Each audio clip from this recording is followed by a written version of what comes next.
Nabila Benatia et Thomas Vergara ont dû retourner à l'hôpital très tôt ce matin. Mais cette fois, ce n'était pas pour la future maman. Leur fils Milan a eu un souci de santé qui a nécessité qu'il les mène aux urgences.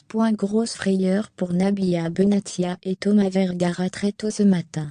Aux alentours de 4 heures du matin, la belle brune de 30 ans s'est rendu compte que quelque chose n'allait pas avec son fils Milan, 2 ans.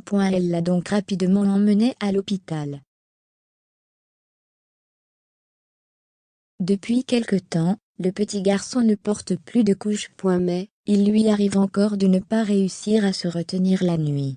Nabila Benatia va donc le voir de temps à autre quand il dort, afin de vérifier qu'il n'est pas mouillé. Mais ce qu'elle a vu ce mercredi 6 avril 2022 lui a donné froid dans le dos. On n'a pas dormi de la nuit. On est parti à l'hôpital, parce que notre fils ne respirait plus. Il avait les poumons qui étaient complètement. Il a chopé une bactérie en fait, et il n'arrivait même pas à m'appeler pendant la nuit. Ouvrez les parenthèses. Je me suis réveillée à 4 heures, pour aller le voir, et il était tout réveillé.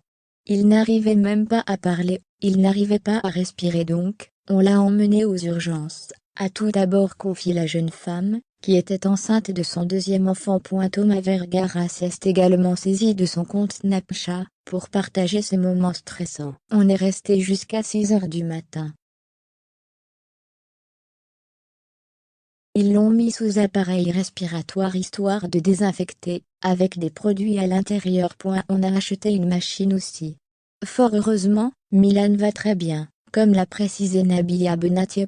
Si ses parents sont sortis au centre commercial, le petit garçon est resté à la maison, sous appareil respiratoire. Ce n'est pas la première fois que Milan a soudainement du mal à respirer. En juin dernier, Nabila Benatia était apparue en larmes sur les réseaux sociaux, pour expliquer que son fils était hospitalisé, car il n'arrivait plus à respirer. Ils l'ont mis sous appareil respiratoire pour qu'il puisse respirer. Il a une infection des voies respiratoires.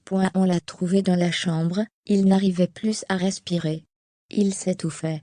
On l'a emmené à l'hôpital, et ils lui ont fait une piqûre de cortisone, dans la jambe. Ouvrez les parenthèses. Il a ce qu'on appelle le croup, une infection virale aiguë des voies aériennes supérieures, avait-elle expliqué.